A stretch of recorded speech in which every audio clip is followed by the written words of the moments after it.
YouTube, welcome back to Wtf Rc Cars.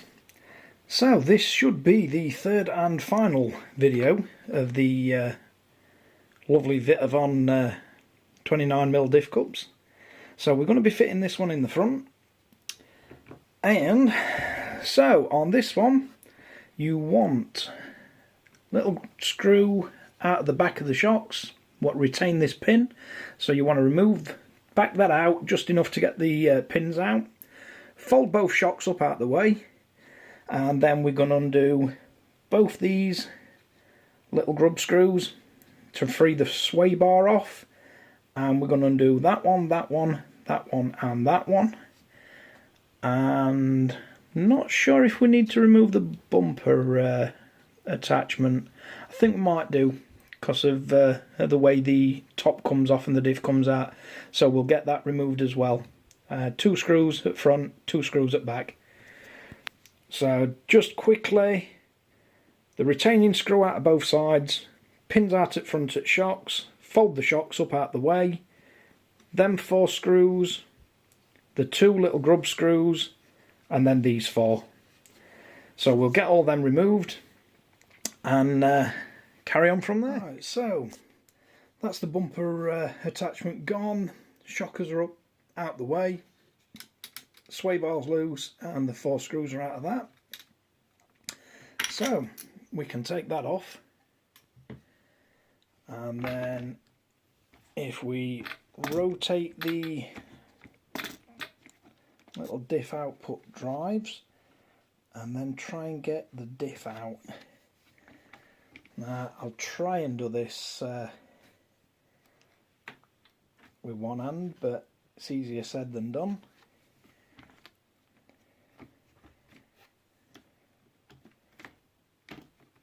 There we go, it's coming. Spin them a little bit more.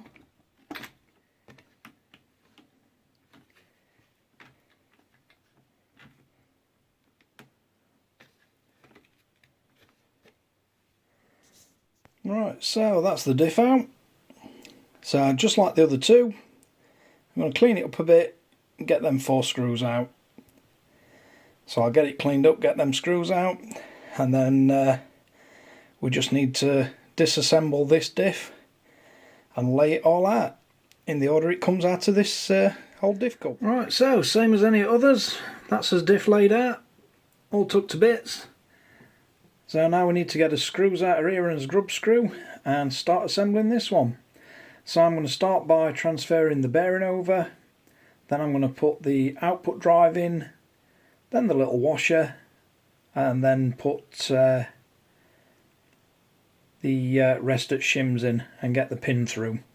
So I'll crack on with that. Right, so didn't see much point videoing this bit again, seems I've done it twice and it's exactly the same on this diff. So drop your shims back in and your rubber seal at bottom, get the pin back in, and don't forget to Loctite the little grub screw, because there's no other way of keeping them in. And then when you're filling it up, you want to be just above that cross level there. And then doing it slightly different this time, so I've left all the gasket and everything built up on this side and the shims as it was, and basically all you got to do is plonk that on and get the screws in. Don't forget to thread lock your 4 screws. Don't go crazy with it, because you're going to have to get it apart again at some point. So I'm just going to pop this back together and then we'll see how it fits with the bulkhead and the cover. Right, so that's the diff back together. So don't forget, when you're putting it back together, you want bearing on, the out drive, and then little rubber seal, then your shims, then your diff plates, then your sun gear. Make sure you put the little grub screw back in with a bit of thread lock, and then top it up just over cross, drop the rest at gears in, alt way back, and then get them 4 in. Don't forget your thread lock on them. But this is the diff cover, and this is why I have to machine mine. So let's see if I can show you.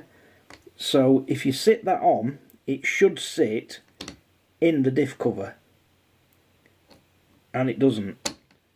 There's no way you can get that to comfortably sit in these diff covers. You could force it in, but then the bearings are going to be sat at that kind of angle as it's trying to pinch them in, and that is not good for your bearings. So all I'm going to do, so let's get it the right way around. So basically what I'm going to do is that fits that way and that fits that way. So I don't want to take anything off this side, because that's the side that's going to keep your mesh with the pinion or the input gear. So I'm just going to take a little tiny edge off of this bearing holder. So just a tiny bit off this side, and then keep checking it until this sits in there comfortably. I don't want any play, and if you can see, it's literally only just. I dare say you could force it in, but then you put in extra stress on the aluminium and on the bearing, which I don't want to do. So I'll crack on with that, and if I get to the point where I can do it, I'll try and catch a bit of it in video, or at least show you what sort of angle I'm going at with it. Right, so not sure if you can see, but I've barely took anything off there. But the difference is now, with that tiny bit removed, I'll see if I can, bit difficult doing it in vice. There we go. And that sits all the way down. But that's literally all I've done with it. And I've literally done it with rotary tool, so just put it on and just tap it up to the end of it and take a very slight bit off. Have the rotary tool running really slow so you're nice and controlled. And that's all I've done. So let's get it reassembled. Right, so I've just slid diff back into position. There's very little play on the pinion, just to show you they're not too tight in the bulkhead.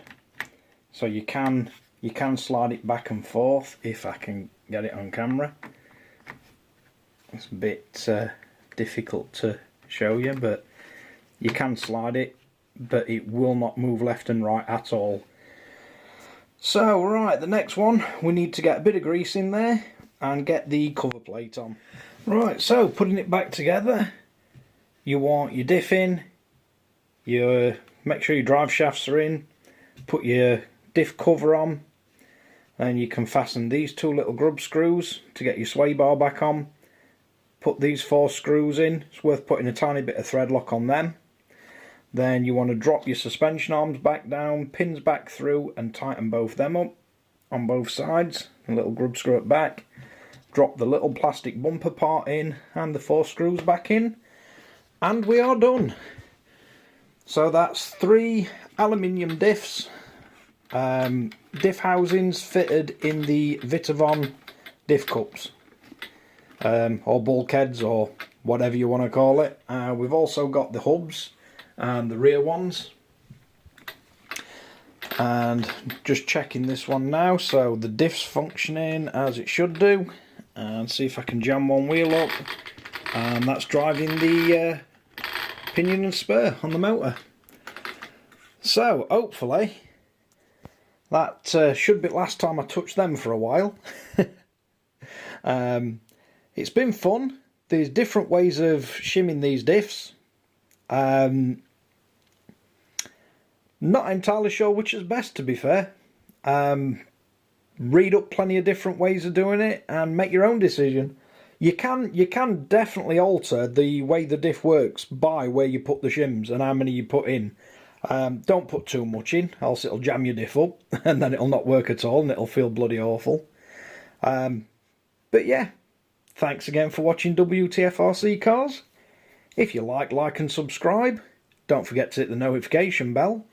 And hopefully, if they relax the lockdown, we'll be able to get some running videos of this one. Catch you guys again next time.